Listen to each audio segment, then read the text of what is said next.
దేవునికి మహిమ కలుగును గాక. హల్లెలూయా, హల్లెలూయా. దేవుని యొక్క వాక్యం చదువుకుందాం. యాకోబు పత్రిక 5వ అధ్యాయము. యాకోబు పత్రిక 5వ అధ్యాయము 16వ వచనం నుంచి చదువుకుందాం. మీ పాపములను ఒకనితోనొకడు ఒప్పుకొనుడి, మీరు స్వస్థత పొందినట్లు ఒకని కొరకు ఒకడు ప్రార్థన చేయుడి. నీతిమంతుని విజ్ఞాపన మనఃపూర్వకమైనదై బహు బలము కలదై ఉండును. చదవబడిన వాక్యాన్ని ఈ రాత్రికాల సమయంలో కొద్ది నిమిషాలు ధ్యానం చేద్దాం.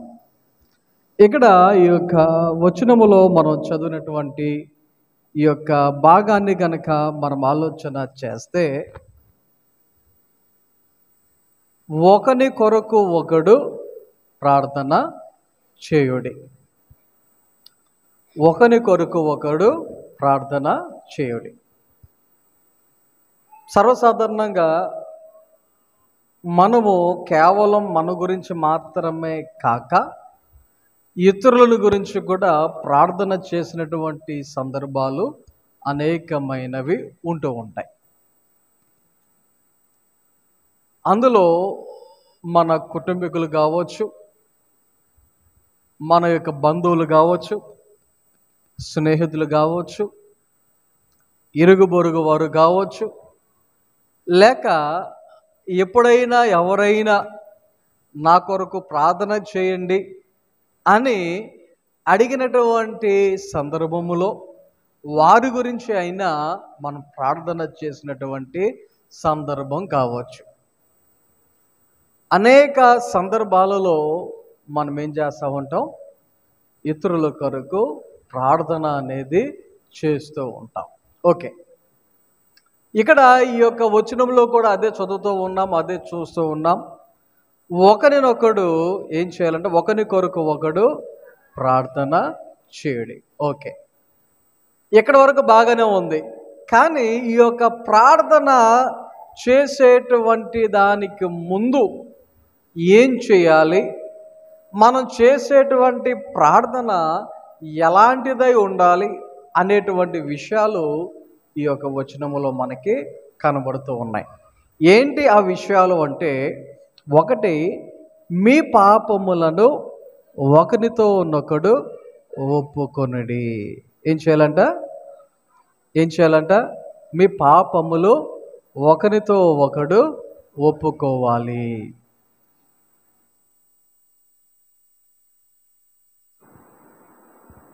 ఎప్పుడైతే మన యొక్క జీవితంలో ఈ ప్రకారంగా మన యొక్క పాపములను ఏం చేయాలి, ఒకనితో నొకడు ఒప్పుకోవాలి. అంటే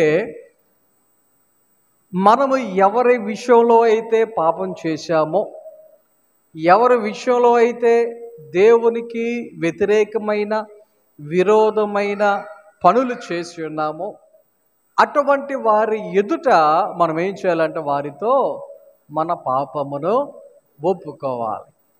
ఫర్ ఎగ్జాంపుల్ ఎవరైనా ఏ అనేటువంటి వ్యక్తి దగ్గర మీరు బి అనేటువంటి వ్యక్తి గురించి చెడుగా మాట్లాడారు, అది చేయలే, అలా జరగల, కానీ జరిగినట్టుగా చేసినట్టుగా మీరు మాట్లాడితే ఇప్పుడు మీరేం చేయాలి? ఏ వ్యక్తి దగ్గరికి వెళ్ళి ఒప్పుకోవాలి? బి అనేటువంటి వ్యక్తి దగ్గరికి వెళ్ళి, అరే నీ గురించి నేను ఫలానా ఏ అనే వ్యక్తి దగ్గర ఇలా మాట్లాడాను, అది నువ్వు చేయలేదు, కానీ నేనే కావాల్సికల్లా చెప్పాను, కాబట్టి నన్ను క్షమించు అని బి అనే వ్యక్తి దగ్గర మనము ఒప్పుకునే వారముగా ఉండాలి. ఆలోచన చేయండి, కొన్ని డైరెక్ట్గా చేసినటువంటి తప్పులు ఉండొచ్చు, అప్పుడు ముఖాముఖిగా అవి అందరి ఎదురుగుండా జరిగింది కాబట్టి మనం ఒప్పుకుంటే ఓకే క్షమించేసాం, ఓకే ఇంకా నీకు నాకు ఏ గొడవలు లేవు అనేటువంటి రీతిలో ఉండొచ్చు. కానీ డైరెక్ట్గా ఏ ఆ విషయము తెలియనటువంటి వ్యక్తి దగ్గరికి వెళ్ళి మనము నీ ఎదుట ఈ పాపం చేశాను అని నన్ను క్షమించు అని అడిగితే ఆలోచన చేయండి, అందరూ చేయగలుగుతారా? అందరి దగ్గర ఆ యొక్క పని చేయగలుగుతారా? కానీ వాక్యం చెప్తా ఉంది, అలాగున మనం వెళ్ళి ఒకరితో ఒకడు మీ పాపములను ఒప్పుకునే వారముగా ఉండాలి. ఈ యొక్క స్థితికి ఎవరు వెళ్ళగలుగుతారు, ఎవరు ఒప్పుకోగలుగుతారు అంటే ఆత్మీయముగా దేవునిలో స్థిరపడిన వారు, బలపడిన వారు, ఎదిగినటువంటి వారు ఈ క్రియలు ఈ రకమైనటువంటి పనులను చేయగలుగుతారు. ఆలోచన చేయండి. ఒకరితో ఒకడు మీ పాపములను ఒప్పుకొనండి, మీరు స్వస్థత పొందునట్లు. ఏం చేయాలంట?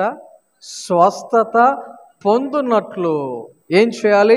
ఒకరి కొరకు ఒకడు ప్రార్థన చేయుడి. జనరల్గా ఎప్పుడైనా సరే మనము మందిరములో ఎక్కువ శాతం మీరు గమనిస్తే ప్రార్థన చేసేటువంటి సమయంలో ఎవరికైనా బాగోకపోతే చెప్తారు. ఎందుకని? ప్రతి ఒక్కరూ ప్రార్థన చేస్తారు. మందిరంలో ఎందుకు చెప్తారు? పరువు తీసేయాలని కాదు, వాళ్ళ గురించి వీళ్ళకి ఫలానా ఆరోగ్యం బాగలేదు, అందరికి తెలిసిపోయింది అని సిగ్గుపరచాలని కాదు. మందిరంలో ఎందుకని చెప్తాము అంటే ప్రార్థన చేయటానికి, దేవుని యొక్క స్వస్థత ఆ యొక్క బలహీనతతో ఉన్నటువంటి వారి మీదకి వచ్చినట్లుగా ఏం చేస్తూ ఉంటాం? మనము ప్రార్థనలు అనేవి చేస్తూ ఉంటాం. కాబట్టి ఎందుకు మనం ప్రార్థన చేయాలి అంటే స్వస్థత కొరకు. తర్వాత నీతిమంతుని విజ్ఞాపన మనపూర్వకమైనదై బహు బలము కలదై ఉండును. ఎప్పుడైతే మన యొక్క జీవితంలో మనము పాపాన్ని ఒప్పుకుంటామో, గమనించండి, మనం ఎప్పుడైతే మన పాపాన్ని మనము ఒప్పుకుంటామో, ఇతరుల కొరకు మనము ప్రార్థనలు చేస్తామో, అటువంటి వారిని ఏమని చెప్పవచ్చు, ఏమని పిలవచ్చు అంటే నీతిమంతులు. అటువంటి వారి యొక్క విజ్ఞాపన ఎలా ఉంటుందంట? మనపూర్వకముగా. అంటే బయటకు ఒకలాగా లోపలికి ఒకలాగా కాదు, ఈ ప్రార్థన మనసులో నుంచి వచ్చేటువంటిదిగా ఉంటుంది అని దేవుని యొక్క వాక్యము తెలియచేస్తా ఉంది. అంత మాత్రమే కాదు, ఆ యొక్క ప్రార్థన ఎలాగుంటుందంట? బహుబలము గలదై ఉండును. ఆ ప్రార్థన ఎలాగుంటుంది? బహుబలము గలదై ఉండును. ఈ రాత్రికాల సమయంలో మరి నేను చెప్పేటువంటి ఈ యొక్క వాక్యములో ఒక ప్రశ్న. ఏంటి ఆ ప్రశ్న అంటే, మన ప్రార్థన బలము కలిగిన ప్రార్థనగా ఉన్నదా లేదా? నీ ప్రార్థన ఎలా ఉంది? బలమైన ప్రార్థనగా ఉందా లేక బలహీనమైన ప్రార్థనగా ఉందా? ఈ రాత్రికాల సమయంలో మనల్ని మనం ఒకసారి ఆత్మ పరిశీలన చేసుకుందాం. ఎందుకంటే మనకి ప్రార్థన అంటే అలవాటే, అందరికీ తెలిసిందే. ఇది తెలియనటువంటి వారు ఎవరు కూడా లేరు. ప్రతి ఒక్కరము ప్రార్థన అనేటువంటి దాని మీద అవగాహన కలిగిన వారమే, దాని యొక్క శక్తి తెలుసుకున్న వారమే, దాని యొక్క రిజల్ట్ ఎలాగుంటుందో, దాని యొక్క జవాబు ఎలాగుంటుందో మనమందరము కూడా ఎరిగిన వారమే. కాబట్టి మన యొక్క జీవితంలో మనం చేస్తున్నటువంటి ఆ ప్రార్థన బలము కలిగినటువంటి ప్రార్థనగా ఉన్నదా లేదా? దానికి ఒక ఎగ్జాంపుల్ కూడా దాని తర్వాత వచనంలో మనకి కనబడుతూ ఉంటుంది. ఏలియా మన వంటి స్వభావము గల మనుషుడే అయినను అతను వర్షింపకుండానట్లు ప్రార్థన చేయగా ఏమైంది? 3.5 సంవత్సరముల వరకు భూమి మీద వర్షింపలేదు. జనరల్గా వర్షము కురవకూడదు అని ఎవరైనా ప్రార్థన చేస్తారా? వర్షం కురవకూడదని ఎవరైనా ప్రార్థన చేస్తారా? ఒకవేళ కాస్తో కోస్తో చేస్తే వర్షం ఆగాలి, వర్షం తగ్గాలి అని ప్రార్థన చేస్తారు. వర్షాకాలంలో వరుసగా 3-4 రోజులు వర్షం వచ్చేసేసరికి, ఎండ కనబడకపోయేసరికి, ఉతికిన బట్టలు ఎక్కడ ఆరేసుకోవాలో తెలుసుకోకపోయేసరికి అప్పుడు అనిపిస్తుంది, ఇది ఎక్కడ వర్షం రా బాబు, వర్షం ఆగిపోతే బాగుండు, వర్షం ఆగిపోతే బాగుండు, ఎండ వస్తే బాగుండు అని అనుకుంటాం మనం. అదే ఎండాకాలంలో అయితే మళ్ళీ వెంటనే మనసు మార్చేసుకొని, అబ్బే ఈసారి వేరే రకంగా ఆలోచిస్తాం. ఏమని? వర్షం వస్తే బాగుండు, ఎండ రాకుండా ఉంటే బాగుండు, కాసేపు చల్లగా ఉంటుంది, చినుకులు పడితే బాగుండు అనేటువంటి ఉద్దేశంతో మనము ఉంటూ ఉంటాం కదా. వర్షం వచ్చినా ఆగాలి, తగ్గాలి అనేటువంటి ఆలోచనతో ఉంటాం. కానీ ఇక్కడ ఏలియా ఏమని ప్రార్థన చేశారంట? వర్షం ఆగిపోవాలని ప్రార్థన చేశారంట. వర్షము ఆగిపోవాలి అని ప్రార్థన చేశారంట. ఒకటి, అలా ప్రార్థన చేయడానికి కూడా కారణం ఉన్నది. కారణం ఏంటంటే, ఆ రోజుల్లో మరి దేవుని ప్రజలైనటువంటి వారు దేవుని మీద ఆధారపడకుండా ఏం చేయలేదు. వారు దేవుని మీద ఆధారపడకుండా వారు అన్య దేవతల వైపు ఎప్పుడైతే తిరిగి మరి వారు దేవుని అనుసరించకుండా అన్య దేవతలను పూజించేటువంటి పరిస్థితిలో వారు ఉన్నారో, అప్పుడు ఏలియా ఈ రకమైనటువంటి ప్రార్థన చేసినట్లుగా దేవుని యొక్క వాక్యాలలో మనకు కనబడుతూ ఉంటుంది. ఆలోచన చేయండి. చాలా సందర్భాలలో మనం కూడా పరిస్థితులు బాగున్నాయి అనేసరికి, మన యొక్క స్థితిగతులు బాగున్నాయి అనేసరికి, లేకపోతే ప్రతిదీ కూడా చక్కగా ఏ ఇబ్బంది లేకుండా ముందుకు కొనసాగుతున్నాం అని అనేసరికి మనకు కూడా దేవుని మీద ఆధారపడటం అనేది తగ్గిపోతూ ఉంటుంది. అప్పుడప్పుడు దేవుని మీద ఆధారపడటం అనేది మన యొక్క జీవితంలో కనబడకుండా పోతుంది అప్పుడప్పుడు. ఆలోచన చేయండి. ఇక్కడ ఇశ్రాయేలీయులు దేవుని మీద ఆధారపడకుండా, దేవుని యందు భయభక్తులు కలిగి నడుచుకోకుండా వారి ఇష్టానుసారముగా ఉన్నప్పుడు ఏలియా చేసిన ప్రార్థన, వర్షం రాకూడదు. ఆలోచన చేయండి. ఈ రోజుల్లో మనకంటే పంపులు ఉన్నాయి, మోటార్లు ఉన్నాయి. ఒకవేళ మనకి వర్షం రాకపోయినా పంటకి డోకా లేకుండా నీళ్లను సమకూర్చుకునేటువంటి పరిస్థితులు మనకు ఉన్నాయి ఇప్పుడు. కానీ ఆ రోజుల్లో ఏ పంట అయినా సరే వర్షము మీదే ఆధారపడేటువంటి పరిస్థితి. ఏ పంట పండాలి అన్నా వర్షపు నీటి మీదే ఆధారపడవలసిన పరిస్థితి. గమనించండి, మన ప్రాంతంలో మనకి నీళ్లకు కొదువు లేదు, కానీ మన తెలుగు రాష్ట్రాల్లోనే కొన్ని ప్రాంతాలు ఉన్నాయి, ఇప్పటికీ వర్షము కురిస్తేనే ఆ పంటకి నీటికి ఆధారం అన్నమాట వర్షం. మన తెలుగు రాష్ట్రాల్లోనే ఇంకా అటువంటి ప్రాంతాలు ఉన్నాయి, వర్షము లేకపోతే పంట పండేటువంటి పరిస్థితులు లేవు. అలాంటి పరిస్థితుల్లో వర్షం అనేది 3.5 సంవత్సరాలు ఆగిపోతే పరిస్థితి ఎలా ఉంటుంది చెప్పండి ఒకసారి. 3.5 సంవత్సరాలు, సంవత్సరానికి 2 పంటలు చొప్పున లెక్కేసుకున్నా 3.5 × 2 లెక్కేసుకుంటే 7 పంటలు ఏమైపోయినట్టు లేవు. 7 పంటలు. ఆలోచన చేయండి ఒకసారి. ఆ 7 పంటలు లేకపోతే మరి ఆ యొక్క జనాలకి తిండి ఎలా, జనాలకి ఆహారం ఎలా, వారి యొక్క కడుపు ఎలా నిండుద్ది? గమనించండి.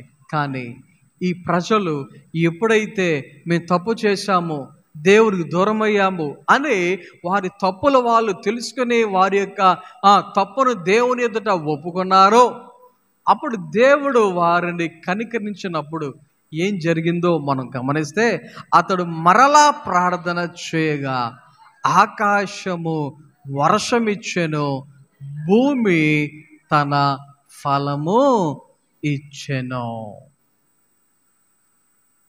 భూమి ఫలమును ఇచ్చెను. ఎప్పుడు ఏలియా మరల ప్రార్థించగా. సో ఇక్కడ మనము గమనించవలసినటువంటి విషయం ఏంటంటే, ఎంత బలమైన ప్రార్థన అయితే, 3.5 సంవత్సరములు వర్షం ఆగిపోయింది. మరలా ప్రార్థన చేయగా అప్పుడు 3.5 సంవత్సరాల తర్వాత వర్షం వచ్చింది. ఇంకొక విషయం గమనించండి, ఇంకొక విషయం, ఈ ప్రజలు పంటకు నీరు లేనటువంటి పరిస్థితులు ఉన్నప్పుడు ఎన్ని సందర్భాలలో వారు ప్రార్థన చేసినుండ్రు, ఎంతమంది దేవునిని అడిగి ఉండరు.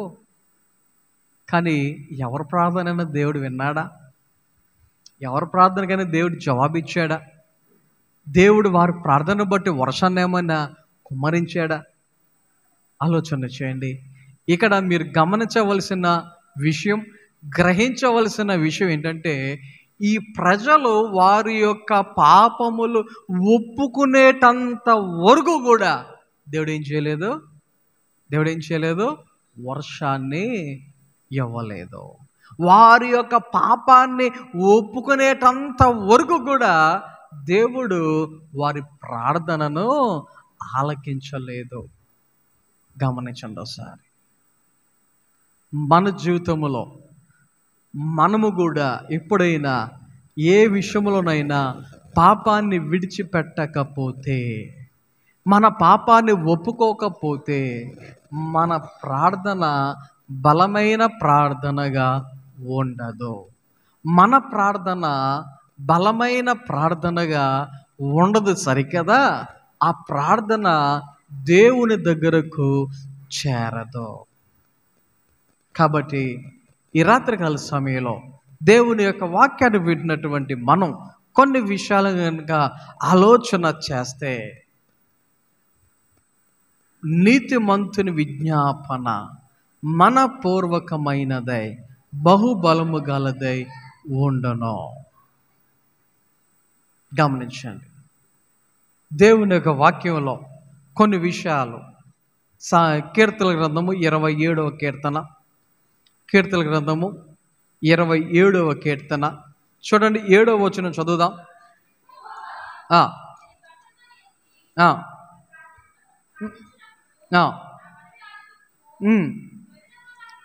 చూడండి, ఇక్కడ దేవుని యొక్క వాక్యములో దావీదు గారి యొక్క ప్రార్థన మనకి కనబడుతూ ఉంది.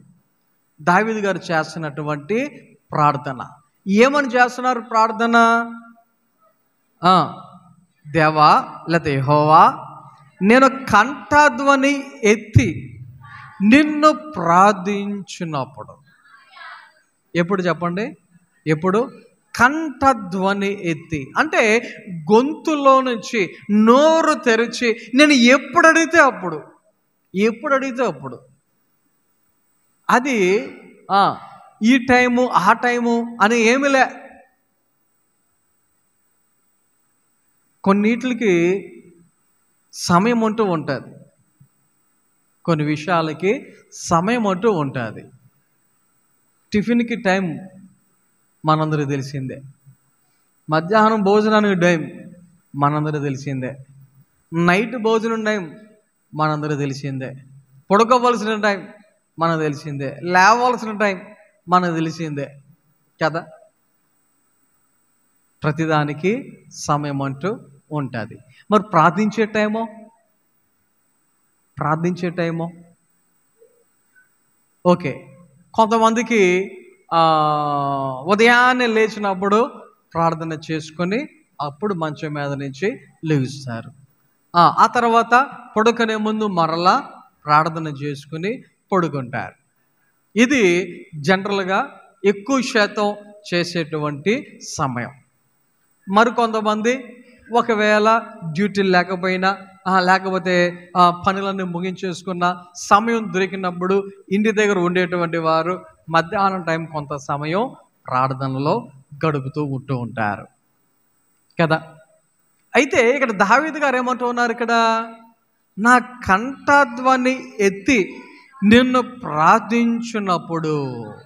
చూడండి, ఆయన టైం మెన్షన్ చేయటులా, ఆయన ఇక్కడ సమయాన్ని మెన్షన్ చేయటులా.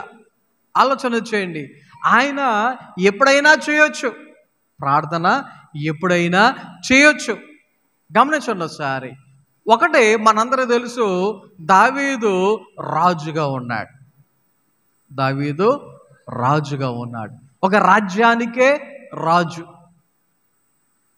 కొన్నిసార్లు కొంతమంది చూడండి, ఏ పని పాట లేకపోయినా మనకి ప్రార్థన చేయడానికి సమయం లేదు అని చెప్పుకునేటువంటి పరిస్థితులు మనకి. చిన్న చిన్న పనులు ఉంటేనే మనకి సమయం సరిపోవట్లేదు అని చెప్పుకునేటువంటి పరిస్థితులు మనవి కదా. మరి ఒక రాజ్యాన్ని పరిపాలన చేసేటువంటి ఒక రాజు, ఆయన ఎన్ని సందర్భాలలో ఎప్పుడెప్పుడో ఆయన ప్రార్థనలో ఆయన సమయాన్ని గడిపినటువంటి పరిస్థితులు ఉన్నాయి.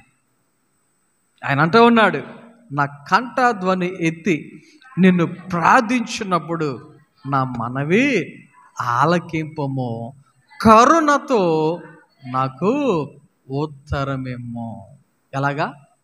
కరుణతో అంటే జాలితో, దయతో నాకు ఉత్తరమిమ్ము అని ఆయన దేవుని యొక్క సన్నిధిలో ప్రార్థన చేస్తూ అడుగుతున్నటువంటి మాట.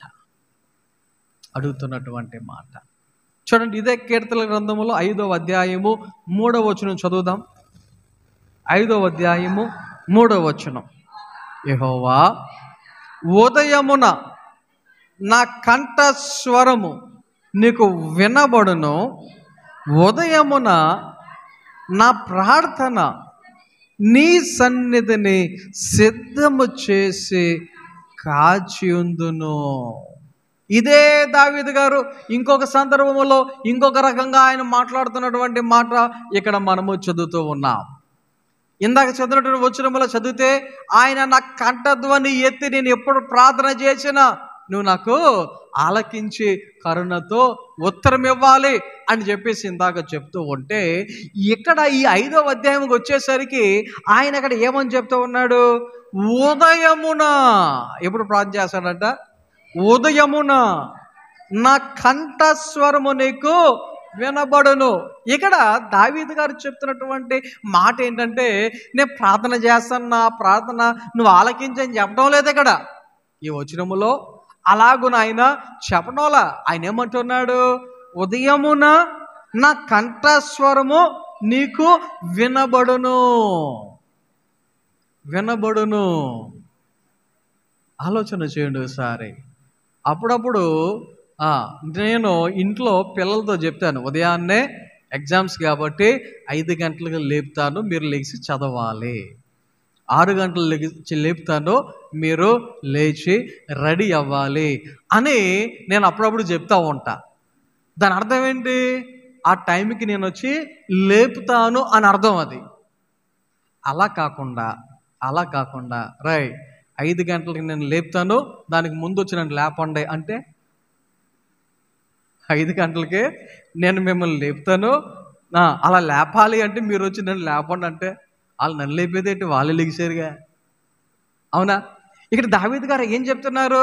ప్రభువా, నేను ఉదయాన్నే ప్రార్థన చేస్తున్నాను, నా ప్రార్థన నీకు ఏమవుతుంటుంది?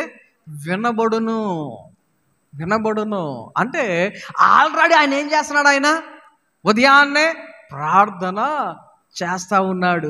ఇంకా మనం చదివితే, ఉదయమున నా ప్రార్థన నీ సన్నిధిని సిద్ధము చేసి కాచియుందును.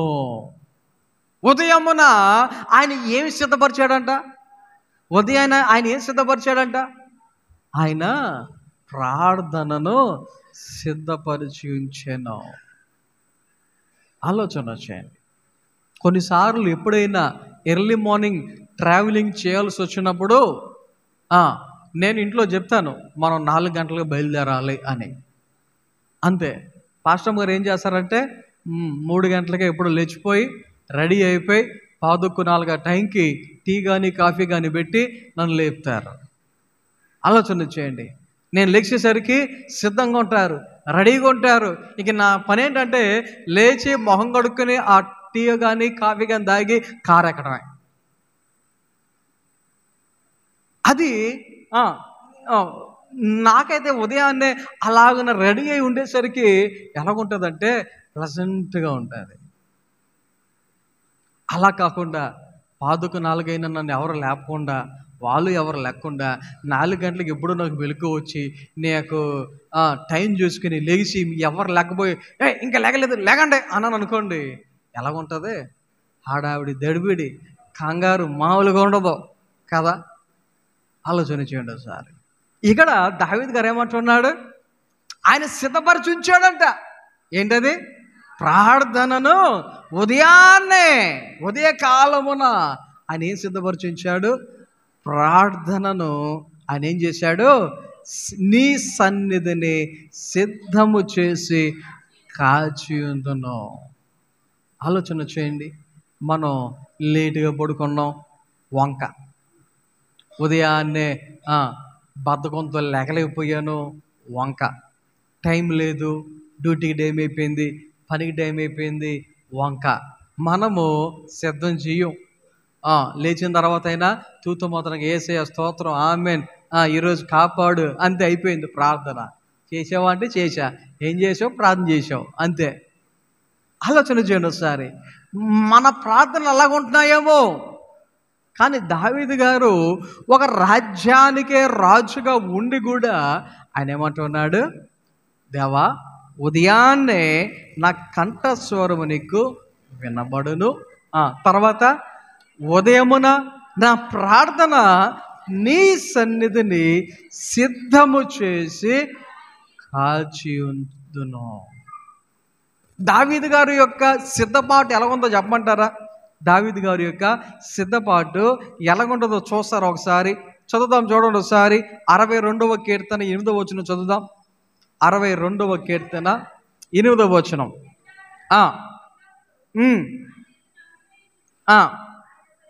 ఆయన సన్నిధిని మీ హృదయములో కుమ్మరించుడి, దేవుడు మనకు ఆశ్రయము. చాలు. ఇక్కడ వాక్యంలో చదువుతా ఉన్నాం. ఈ యొక్క మాటను గమనిస్తే దావీదు గారు ఆయన యొక్క అనుభవంతో చెప్తున్నటువంటి మాటలు. ప్రార్థన అంటే ఆయన అంటూ ఉన్నాడు, మీ హృదయములు ఏం చేయాలి? ఆయన సన్నిధిలో కుమ్మరించుడి. నీ సన్నిధిలో, దేవుని సన్నిధిలో ఏం చేయాలంట? దేవుని సన్నిధిలో ఏం చేయాలంట? మీ హృదయములను కుమ్మరించుడి. కుమ్మరించడం అంటే ఎప్పుడు వినలేదు ఏంటి ఆ మాట? కుమ్మరించడం అంటే ఇప్పుడు చేతులతో కొద్దిగా వేసారు అనుకోండి, కుమ్మరించడం అంటారా? లేకపోతే గ్లాసులతో తీసి పోస్తా ఉన్నారు అనుకోండి, కుమ్మరించడం అంటారా? కుమ్మరించడం అంటే ఒకేసారి ఎత్తి పోయటమే, అంతేనా? కుమ్మరించడం. మన హృదయాన్ని ఏం చేయాలంట? ఎక్కడ? ఆయన సన్నిధిలో. ఎక్కడంట? ఆయన సన్నిధి.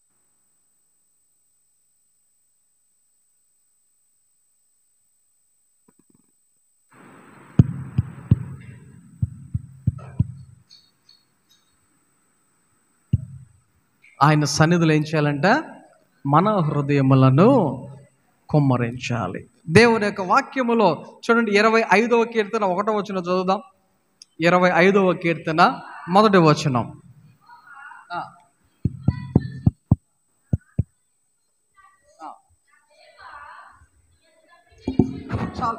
చాలు. ఇక్కడ చూడండి ఒకసారి. ఈ వచనాన్ని మనం గమనిస్తే ఏమంటున్నాడు ఆయన? నీ దిక్కునకు చూచిన ఆత్మను ఎత్తుకొనుచున్నాను. దావీదు గారి యొక్క ప్రార్థనలో ఏం చేస్తున్నారు అని మనం గమనిస్తే, నీ దిక్కు చూచి అంటే నీ వైపు చూచి నా ఆత్మను ఏం చేస్తున్నాడు ఆయన? ఎత్తుకొనుచున్నాను. అంటే దావీదు గారి యొక్క అనుభవములో ప్రార్థన చేసేటప్పుడు, దేవునితో మాట్లాడేటప్పుడు ఆయన ఏం చేస్తాడనమాట? ఆయన దేవుని వైపు చూచి ఆత్మను ఏం చేస్తున్నాడు? దేవుని వైపు ఆత్మను కూడా ఎత్తుచున్నాడు. జనరల్గా మన జీవితంలో ప్రార్థన అంటే కళ్ళు మూసుకోవటం, మోకరించడం. కొంతమందికి అయితే కళ్ళు మూసుకోవటమే, మోకాలు సరిగా బంద్ చేయవు. కొంతమంది అయితే పడుకునే టైంలో పడుకునే, మోకాలు కూడా వెళ్ళలేరు, కూర్చొని కూడా కూర్చోలేరు, పడుకునే. అంటే ప్రభువా నీ తెలీదా ఎంత అలసిపోయానో, నేను చాలా నీరసంగా ఉన్నాను అని మళ్ళీ ప్రభు దగ్గర మనము చెప్పుకుంటూ ఉంటాం కదా.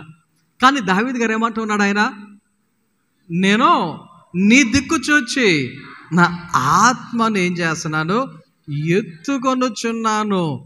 చూడండి ఒకసారి యిర్మీయా గారు ఒక మాట అంటూ ఉంటాడు. చూడండి దేవుని యొక్క వాక్యములో, విలాప వాక్యములు 3వ అధ్యాయము 41వ వచనంలో చదివితే, విలాప వాక్యములు 3వ అధ్యాయం 41వ వచనం, ఆకాశమందున్న దేవుని తట్టు మన హృదయమును మన చేతులను ఎత్తుకొందము. ఏమంట ఆకాశమందున్న దేవుని తట్టు ఏమెత్తాలంట, మన హృదయములు, చేతులు. ఇక్కడ ఈ విషయాలు కనుక మనము గమనించగలిగితే, చెయ్య ఎప్పుడు ఎత్తుతాం? చెయ్యి ఎత్తడం అంటే దాని అర్థం ఏంటి? సహాయం చేయి అడగటం. చెయ్యి ఎత్తడం అంటే అర్థం ఏంటి చెప్పండి? సహాయము చెయ్యి అని అడగటం. ఫర్ ఎగ్జాంపుల్, అనుకోకుండా కాలు జారి కింద పడ్డారు, పడ్డారు. కొన్నిసార్లు అడ్డు చూసుకుని అమ్మయ్య ఎవరు చూడలేదులే అని లెగిసి దులుపుకుని వెళ్ళిపోతా ఉంటారు. ఒకవేళ ఎవరైనా చూశారనుకో, అమ్మ నాయన చూసేశారా బాబు అని వాళ్ళు ఎక్కడ నవ్వేసుకుంటారో అని వీళ్ళకి బాధ. దెబ్బ తగిలిన దానికన్నా వాళ్ళు ఎక్కడ నవ్వుతారో అని బాధ ఎక్కువైపోద్ది కదా. సరే, అవన్నీ పక్కన పెట్టండి. లేవలేని పరిస్థితి. అప్పుడు ఏం చేయాలి? చీచి నన్ను కొంచెం లేపవా అని అడగాలి. అలా కాకుండా నేను చెయ్యవను, నన్ను ఎందుకు లేపరు చూస్తా అంటే వాళ్ళు ఎందుకు లేపుతారు? అవునా? సహాయం అడిగినప్పుడు ఏం చేయాలి? మనము చెయ్యి ఎత్తాలి. ఇక్కడ దేవుడి వైపు చెయ్యి ఎత్తడం అంటే దాని అర్థం ఏంటి? దేవా నువ్వు నాకు సహాయం చేయి అని అడగటమే.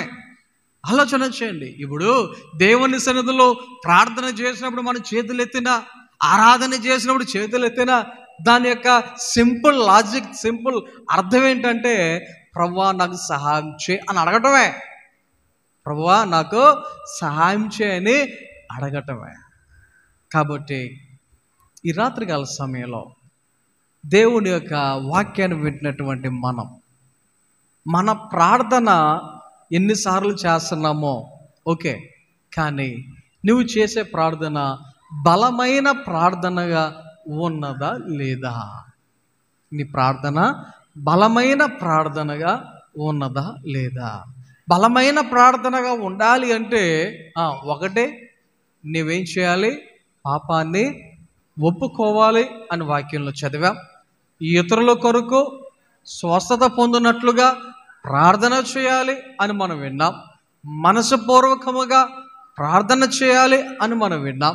ఎప్పుడైతే అలా చేస్తారో అటువంటి వారి ప్రార్థన ఎలాగుంటుందంట? బలమైనటువంటిదిగా ఉంటుంది అని వాక్యాలు తెలియచేస్తూ ఉన్నాయి. ఏలియా మన వంటి స్వభావం గల మనుషుడే అయినను ఆయన ప్రార్థన చేసినప్పుడు 3.5 సంవత్సరములు వర్షము ఆగిపోయింది. మరలా ప్రార్థన చేయగా వర్షము మరలా కుమ్మరించడం జరిగింది, భూమి ఫలమును ఇవ్వటం జరిగింది అని మనము చదువుతూ ఉన్నాం. దావీదు గారు ఆయన దేవుని అడుగుతున్నాడు, నేను ఎప్పుడు ప్రార్థన చేసినా నువ్వేం చేయాలి? నా ప్రార్థన ఆలకించు. ఉదయాన్నే ఆయన ప్రార్థన ఎలాగుందంట? నీకు వినబడుతుంది, ఎందుకంటే దానిని నేను సిద్ధము చేసి ఉంచాను అని దావీదు గారు తెలియచేస్తా ఉన్నాడు. ఆయన అంటున్నటువంటి మాటలు, నా యొక్క ఆత్మను కూడా ఏం చేశాను? నీ వైపు ఎత్తుచున్నాను. లేకపోతే యిర్మీయా గారు చెప్తున్న మాట, నా హృదయమును నా చేతులు కూడా ఏం చేశాను? నీ వైపు నేను ఎత్తి ఉంచాను. కాబట్టి ఈ రాత్రికాల సమయంలో మరి మన ప్రార్థన ఎలా ఉంది ఆలోచన చేద్దాం. బలమైన ప్రార్థనగా ఎవరి ప్రార్థనలు అయితే ఉంటాయో ఆ ప్రార్థనలకు ఖచ్చితంగా దేవుని దగ్గర నుంచి అయితే జవాబు ఉంటూ ఉంది అనే విషయాన్ని గ్రహించి బలమైన ప్రార్థనలుగా మన ప్రార్థన ఉండేలాగా చూసుకుందాం. కొద్ది మాటలు దేవుడు మనందరి వినికిడిలో ఫలింపచేసి నడిపించును గాక. ఆమేన్. ప్రార్థన చేసుకుందాం. అందరూ మోకరించండి. ఈ రాత్రికాల సమయంలో